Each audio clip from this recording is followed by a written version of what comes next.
လက်ထပ်ဖို့ပေါ့နော်ပြန်ကုန်ပြန်သွားတဲ့ခါမှာလေစိတ်မှာလူဘယ်နဲ့ရောက်သွားကြူလဲနင်းနေနေရောက်နမောတဲ့မဟုတ်ဟိုအတူတူလေးနဲ့နေရောက်သွားကြည့်တယ်အဲ့ဒါနဲ့ဘယ်လိုနှုတ်ဆက်ကြတယ်လဲဆိုနည်းနည်းလေးပြောပါကျွန်တော်ပြောလားသူကပြောရအောင်လုပ်ပြအော်အဲ့ဒါနဲ့ဘယ်လိုပြန်ပြောလဲပြော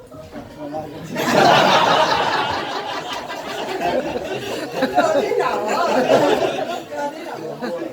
အဲ့ဒီမတွေ့ကြခင်တော့ပေါ့နော်ဒီလေဝင်းမှာတယောက်ကိုတယောက်မတွေ့ခင်လေးမှာဘယ်လောက်ရင်ခုကလေးဆိုတာနည်းနည်းလေးပြောပေးနိုင်လားဒီကောင်တော့เป็นอะไรลุงหลับคงกันเลยทำไมเนี่ยหรอ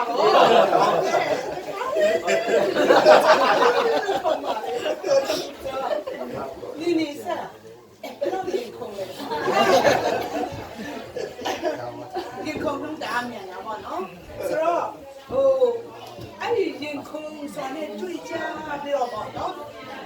ချက်ချင်းပေါ့နှစ်ယောက်အတူတူတွေ့တဲ့အခါမှာဘာစကားပြောကြခုနကတော့နေပါပဲ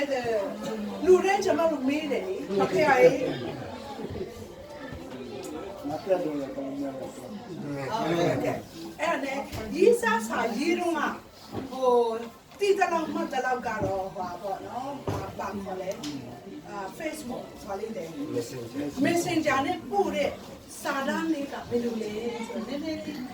ဖွင့်ပြပေးပါစာမျိုးဆိုပြောင်းဒီရောမမေးလားအော်ပြောအကျုံးနဲ့ဝန်ကူနေပါဦးသူတို့ကငါအစီအကမရှိသေးဘူး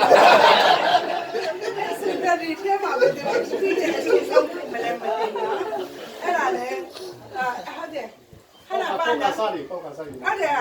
ဟာနာပါနာပေါင်းတာသူတို့ Messenger နဲ့ပို့ကြတာဘယ်လိုပို့မယ်လို့ထင်တယ်သူကကျွန်တော်ဦးလေးဆိုတော့ပြောလို့မရဘူးဘာပဲပါနေနဲ့လက်ကြကျွန်မ hi ပါပဲပါ Okay thank you အဲ့ဒါနဲ့လေစိတ်မှာပရိသတ်တွေကလိုက်မတွေ့သေးဘူးဘယ်လိုနှုတ်ဆက်ကြတယ်လဲဆိုတာနည်းနည်းလေးရောက်လာဒီမန်ဝင်ရောက်လာတော့လေနှုတ်ဆက်တဲ့ပုံစံနည်းနည်းလေးပရိသတ်အားလုံးတွေ့ဖို့ပေါ့နော်စပေါ်ပါတော့တွေ့မှာပေါ့နော်ဒါပေမဲ့ဒီပရိသတ်တွေကကျွန်တော်မတွေ့သေးဘူး live လည်းမတွေ့လိုက်အောင်ဆိုတော့လေအဲ့ဒါနှုတ်ဆက်ပေးပါပြန်နှုတ်ဆက်ကြရအောင်အဲ့ပါလေကိုပြေပါနေလေးလားပါနေနေသေးတယ်နော်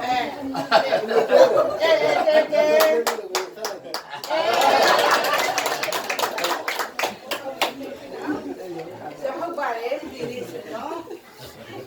ပန်းပြီးတော့ချစ်သူကျူဆိုတာဘယ်လောက်ပြောစရာကောင်းလဲနော်သူတို့အတွက်ကျမတို့ဘယ်လောက်ဝမ်းသာတယ်လဲလုံတော့လာမှာတော့ဆိုတော့ဒီနေ့ဖျားသခင်ကလည်းမာရိရဲ့တက်တာမှာဂုံတော်ချီးမွမ်းတယ်ငါဤစိတ်နှလုံးကြီးရှင်လန်းတဲ့ရှင်သူ့ကျွန်မဤဆုတောင်းတာကိုရောနားမြောင်းတယ်နှိမ့်ချခြင်းအရာလေးကိုရောနားမြောင်းတဲ့အတွက်ကြောင့်ဒီနေ့ကိုရောရဲ့ဂုံတော်ချီးမွမ်းတယ်လို့ပေါ်ပြတယ်လေဒီနေ့ဆိုတော့ဒီကျင်းစာဦးစနေမှာမှနဲ့သူကကျွန်တော်တို့ဂုံတော်ချီးမွမ်းတဲ့သူတို့နဲ့သူတို့ကဘယ်လိုဘဝအေးလမ်းကိုရှောက်လှမ်းတဲ့အခါမှာသူတောင်းချင်းဖေးမချင်းအတူတူကသူတို့နဲ့နေထိုင်ချင်းအားဖြင့်ဆက်လက်ပြမှာဖန်တီးကြရအောင်ဇနီးမောင်နှံနဲ့သူတို့ကကျွန်တော်တို့အရောက်တိုင်းပေါ်မှာရရှိဒီနေ့ကောင်းချီးပေးပါစေအာမင်